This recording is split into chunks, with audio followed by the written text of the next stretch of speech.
Salut les terriens, bienvenue sur le journal de la Starbase, l'émission où on fait le tour chaque semaine de toutes les nouveautés sur le projet Starship de SpaceX qui crée depuis quelques années la fusée la plus puissante du monde. Un monstre de 120 mètres de haut devant à moyen terme permettre de poser de nouveau le pied sur la surface de la Lune et à plus long terme d'aller fouler le sol de la planète Mars, rien que ça.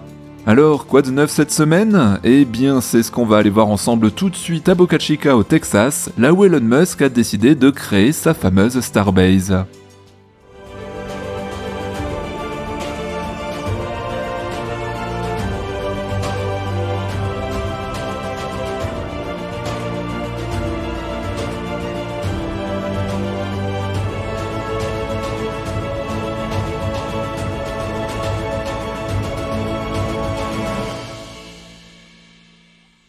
Pour commencer ces news légères, il peut être intéressant de se pencher quelques secondes sur cette publicité pour la constellation de satellites Starlink, qui, comme vous le savez déjà, à moins que vous ne viviez au fond d'une grotte dans l'Himalaya, est un nouveau fournisseur d'accès à Internet appartenant à la société SpaceX. En effet, quoi de mieux que de pouvoir prouver en direct, devant des millions de spectateurs éparpillés dans le monde, images sublimes à l'appui, la fiabilité de son produit phare. Starlink en surjouait même un petit peu sur Twitter en disant « Internet fiable, haut débit et faible latence partout dans le monde, même lorsque vous voyagez à 27 000 km/h dans un champ de plasma ».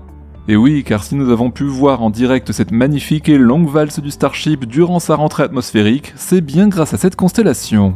Il est vrai que chaque nouvelle technologie implique invariablement des transformations dans nos sociétés, et pas forcément que dans le bon sens, nous en avons souvent parlé dans nos différentes vidéos. Pour Elon Musk, la question n'est pas de savoir si la technologie a un réel impact sur nos sociétés, non, car selon le PDG de SpaceX, il est plus important de changer la mentalité qui consiste à penser que le progrès technologique est constant, irréversible, presque magique et sans effort.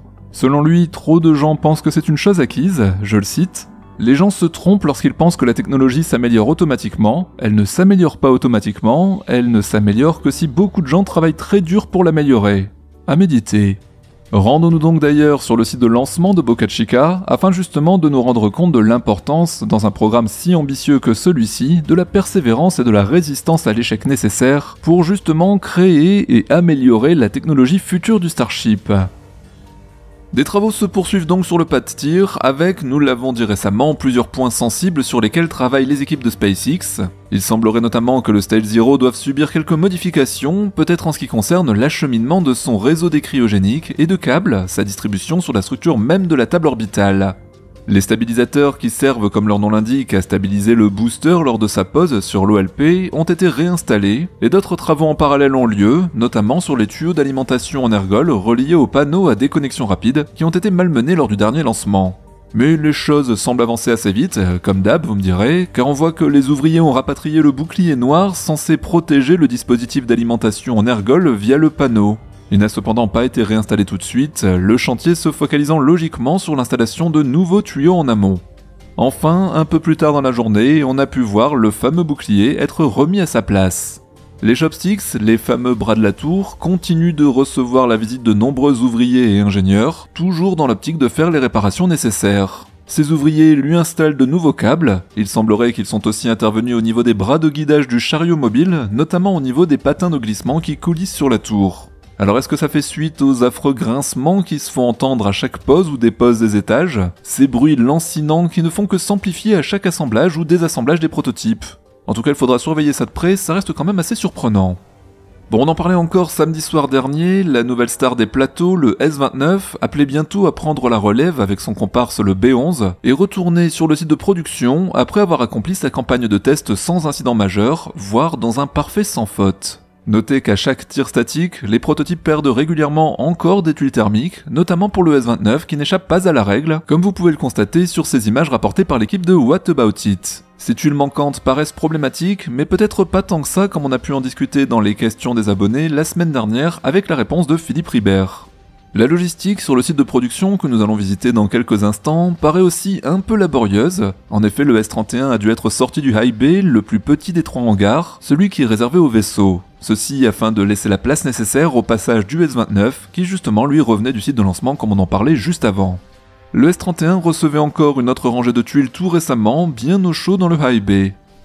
Pour les boosters en ce moment, c'est une toute autre histoire, avec certes la porte du premier Mégabay qui s'ouvre de temps à autre, laissant apercevoir les prochaines stars de l'orbite. Ici le B12 et le B13, qui respectivement iront avec le S30 et le S31 pour les 5e et 6e vols, si toutefois la logique de SpaceX continue à être respectée ainsi.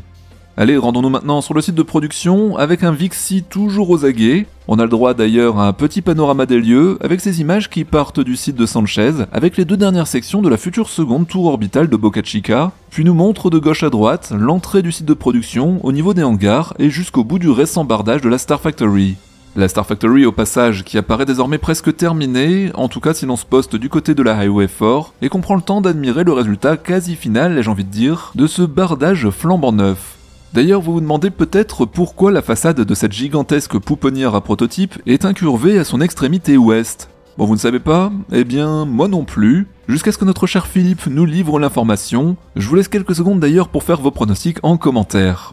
Allez, c'est bon? Bon, pas de tricherie, s'il vous plaît. Vous faites pause sur la vidéo, vous notez votre réponse en commentaire, et moi j'appelle Philippe pendant ce temps-là. C'est bon? Eh bien, figurez-vous que c'est pour respecter une distance réglementaire par rapport à la Highway 4 qui tourne juste à cet endroit. Et oui, ce n'est pas plus compliqué que ça, mais comme vous le voyez, la réglementation, ça oblige parfois à faire fonctionner son imagination.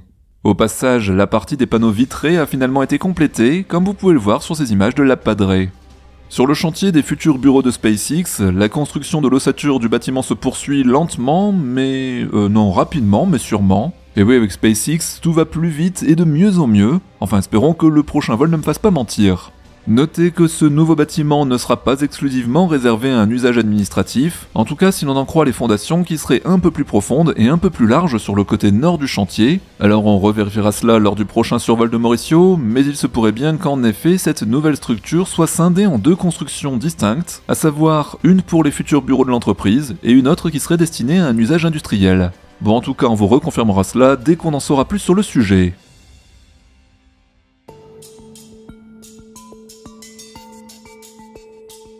Abonnez et aux réponses techniques et éclairantes que vous fait chaque semaine Philippe Ribert, avec aujourd'hui la question de Timalprod.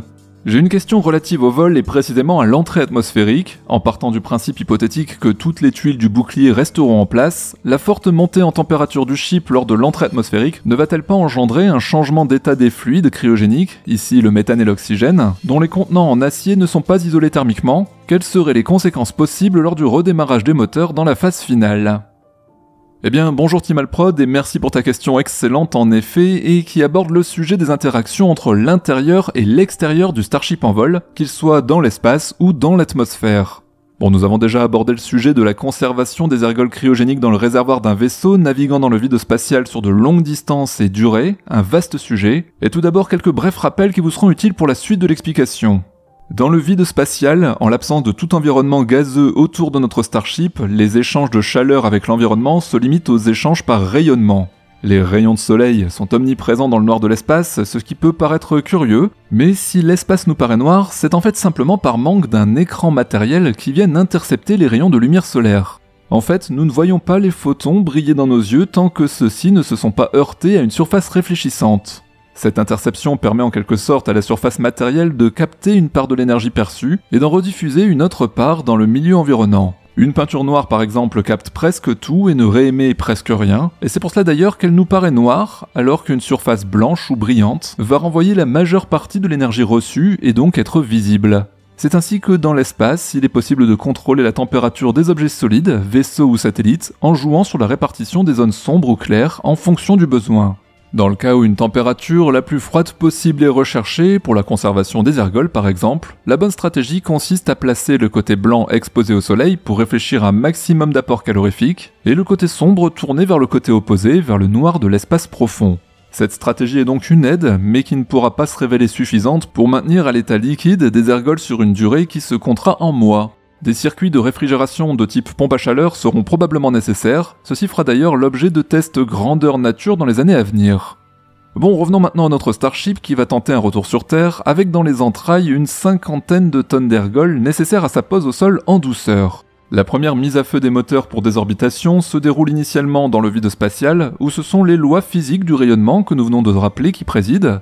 Le ventre métallique brillant du Starship sera orienté vers le rayonnement solaire afin de capter un minimum de chaleur, non compatible avec nos précieux ergols. Il sera dans tous les cas difficile de les maintenir aux températures cryogéniques ultra basses telles qu'elles sont obtenues en sortie des circuits de la ferme à ergols. C'est un peu comme vouloir conserver votre dessert glacé préféré à moins 25 degrés sorti du congélateur, en le plaçant ensuite dans une simple glacière pour partir en pique-nique. Dès qu'ils sont glissés dans les réservoirs des vaisseaux, les ergols vont donc immanquablement se réchauffer progressivement jusqu'à atteindre leur courbe de saturation et se mettre gentiment à s'évaporer. C'est pour cela que les réservoirs de fusée sont tous équipés de soupapes de sécurité qui vont permettre à l'excédent de gaz produit de s'échapper vers l'extérieur avant de risquer une explosion par surpression. C'est d'ailleurs ces gaz que l'on voit s'échapper pendant le remplissage des réservoirs juste avant le lancement d'une fusée. Un autre petit rappel utile pour votre culture générale, ne vous précipitez pas sur votre bouteille de gaz butane ou propane qui contient elle aussi du gaz liquéfié pour lui ajouter une soupape de sécurité. Ça pourrait mettre en péril votre prochaine campagne plancha de l'été. Le propane ou le butane sont des gaz conservés sous forme liquide grâce ici à une pression d'équilibre entre la phase liquide et la phase gazeuse. C'est donc la pression élevée dans votre bouteille qui empêche la formation des bulles. Et pour vous donner quelques chiffres, pour des bouteilles de gaz commerciales courantes, vers 50 degrés Celsius par exemple, cette pression équivaut à environ 8 bars pour le butane et 19 bars pour le propane. Donc afin de garantir une marge de sécurité suffisante, ces bouteilles commerciales sont éprouvées à une pression de 15 à 30 bars pour les bouteilles de gaz butane selon le modèle, et de 30 bars pour les bouteilles de gaz propane. Or, nos réservoirs de vaisseaux ont une pression admissible maximale en service de l'ordre de 7 à 8 bars maximum. Les renforcer pour qu'ils résistent à plus de 30 bars les alourdirait alors d'une telle façon que le vaisseau ne pourrait tout simplement plus décoller, sauf à recourir au COPV en fibre de carbone, une solution complexe et très onéreuse que SpaceX avait envisagée pendant un temps mais a rapidement abandonnée, c'est dire. Voici donc notre Starship dont près des 2/3 de la hauteur sont composés des réservoirs fabriqués en feuilles minces d'acier inoxydable de moins de 4 mm d'épaisseur. Les soupapes de protection, les valves diront les anglicistes, sont là donc pour limiter la pression à environ 7 bars relatifs, il faut bien faire avec. Lors de sa rentrée atmosphérique, le vaisseau expose son ventre noir et tuilé à l'atmosphère, qui va tout tenter pour l'arrêter. Les tuiles noires sont faites à partir d'un aérogel de silice que l'on pourra comparer par facilité à du polystyrène expansé, mais obtenu à partir de silice. Légère et très fragile, elle présente un excellent coefficient d'isolement thermique, mais toute la difficulté consiste à les fixer solidement compte tenu de leur consistance de meringue, donc pour le goût, je n'ai pas encore testé. Pour ce qui est de la teinte noire qui assure leur finition, parce que oui à la base les tuiles sont blanches, il ne s'agit pas là non plus d'un caprice de notre bon Elon pour marquer son vaisseau fétiche aux couleurs emblématiques de SpaceX, rassurez-vous. La couleur noire capte un maximum de rayonnement et présente également la propriété inverse de pouvoir en réémettre énormément quand sa température augmente. C'est la loi physique dite de rayonnement du corps noir. Dans notre cas, cette propriété va s'avérer très utile. La surface de la tuile va s'échauffer très fortement sur une faible épaisseur et la chaleur localisée en surface pourra être efficacement réémise dans le milieu environnant par rayonnement infrarouge, permettant ainsi à la tuile de réguler sa température. Toutes les surfaces potentiellement exposées au plasma surchauffé sont doublées sur la peau externe cylindrique du vaisseau par une sous-couche de laine de silice isolante, telle qu'utilisée dans l'industrie pour l'isolation des fours à haute température. La couverture de tuiles qui la couvre est fixée sur la paroi métallique externe à l'aide de clips à ressort soudés qui viennent s'insérer dans un insert femelle noyé dans la matière de la tuile. Une tuile clipsée ne peut plus être retirée sans la détruire par la suite. La couverture des accessoires aérodynamiques cache ses ailerons et elle réalisée par collage direct des tuiles sur la surface métallique, et donc seules les surfaces non directement exposées à une source de chaleur restent nues. À très haute altitude, dès 100 km, la rencontre du vaisseau avec les premières molécules de gaz forme un plasma ionisé du plus bel effet. Ce plasma ne s'écoule pas à proprement parler comme un fluide, il est encore trop peu dense. Sur la vidéo de SpaceX, on le voit bien se former autour des ailerons qui lui offrent une surface de développement propice. Par la suite, le vaisseau rencontrant un milieu de plus en plus dense, c'est tout l'ensemble du vaisseau qui est entouré de plasma. Les communications radio deviennent difficiles, puis impossibles durant une courte période. L'échauffement le plus intense va débuter en dessous des 60 km d'altitude, les effets thermiques de l'atmosphère sont maintenant évidents. Pour reprendre ta question, Team Alprod, la phase la plus génératrice de calories va durer une bonne douzaine de minutes, et si le bouclier est intact, les apports de calories vers les réservoirs d'ergol vont rester modérés, mais seront néanmoins sensibles. Oui, il va donc effectivement se produire un échauffement des ergols qui vont finir par rejoindre leur courbe de saturation naturelle et se mettre à bouillir, proportionnellement à l'énergie reçue. Les évents et soupapes de sécurité, suffisamment dimensionnés pour cet exercice, devraient permettre d'évacuer la pression générée et éviter l'éclatement. Cependant, du moins au début, il est fort probable que des tuiles seront arrachées en nombre variable et à divers endroits. Différents cas de figure peuvent alors se présenter. D'abord dans le cas d'une tuile manquante sur la partie avant au niveau de la soute. Bon malgré cette tuile manquante, il reste encore la couche isolante de feutrine blanche qui va limiter les transferts de chaleur. Le gros avantage du Starship, c'est sa construction en acier inoxydable, lequel présente une bonne résistance à l'échauffement, bien meilleure que celle des alliages légers à base d'aluminium dont était faite la navette spatiale par exemple. Si localement le bouclier thermique de protection est totalement arraché, tuile et feutrine, il n'est pas impossible que la peau d'inox de 4 mm résiste à l'enfer durant ces 12 minutes fatidiques, mais en cas de percement local, la soute se verrait dépressurisée et ses occupants, s'il y en a, mis en danger. Bon, que se passerait-il maintenant dans le cas d'une tuile manquante au niveau d'un réservoir d'ergols ? On pourrait voir ici le même phénomène, à ceci près que la surface métallique non protégée de la coque, qui est en fait la paroi du réservoir, serait refroidie par la présence des ergols restants à l'intérieur du réservoir, méthane ou oxygène, et on éviterait ainsi le percement de la paroi métallique. Si la surface concernée par la perte de protection reste modeste, l'évaporation des ergols pourrait être compensée par le rejet gazeux aux évents, et on éviterait ainsi l'éclatement. Les réservoirs ainsi tiédis pourraient cependant rester capables d'alimenter les moteurs pour leur dernière mise à feu avant une pause au sol, et rappelons d'ailleurs que les header tanks dédiés à cet exercice seront mieux protégés car plus petits et logés au centre du vaisseau, loin des parois latérales. Bon ensuite, mettons qu'une tuile soit manquante au niveau du compartiment moteur. La jupe des Starship abrite tout un écosystème de tuyauterie, câblage électrique, batterie, coffret contenant de l'électromécanique, et rappelons aussi que ce compartiment est déjà ouvert sur l'extérieur, il ne peut donc pas éclater. Tout va dépendre une fois le trou percé dans la jupe, si un matériel sensible se retrouve dans un jet direct de plasma brûlant ou non. Donc là-dessus ce sera quitte ou double, ça passe ou ça casse, une simple question de chance. Enfin, que se passerait-il dans le cas d'une tuile manquante au niveau des ailerons ? Eh bien, les ailerons constituent vraisemblablement un point de faiblesse au vu de leur très faible inertie thermique. Les tuiles sont collées directement sur une peau mince et les effets de l'échauffement risquent alors de se faire sentir très vite. Un simple trou dans un aileron ne le rendrait pas immédiatement indisponible pour autant, mais la propagation du défaut en direction des charnières de rotation ou du mécanisme motorisé de commande serait ainsi fatale. Avec un aileron en moins, il ne serait donc probablement plus possible de faire voler le deuxième étage bien à plat, une condition pourtant essentielle à sa survie. En bref, il faudra certainement encore plusieurs vols pour bien cerner la performance du système de tuiles choisi par SpaceX pour son navire vedette, la récente tentative OFT-3 n'ayant malheureusement pas permis de statuer sur ce point. C'est donc encore une affaire de plus à suivre pour le journal de la Starbase. Voilà les terriens, et merci d'être de plus en plus nombreux à nous rejoindre sur cette nouvelle chaîne du journal de la Starbase, et merci pour votre participation, vos nombreuses questions et remarques qui nous permettent chaque semaine de cerner un peu mieux la complexité du programme Starship. Si cette vidéo vous a plu et pour soutenir notre travail, eh bien surtout abonnez-vous, activez la cloche de notification, partagez bien cette vidéo sur vos réseaux, laissez-nous un petit commentaire et bien sûr faites briller le pouce en l'air de YouTube. Allez, je vous souhaite à tous une bonne fin de semaine, on se retrouve vendredi sur le journal de l'espace pour l'actualité spatiale de la semaine, à très bientôt les terriens.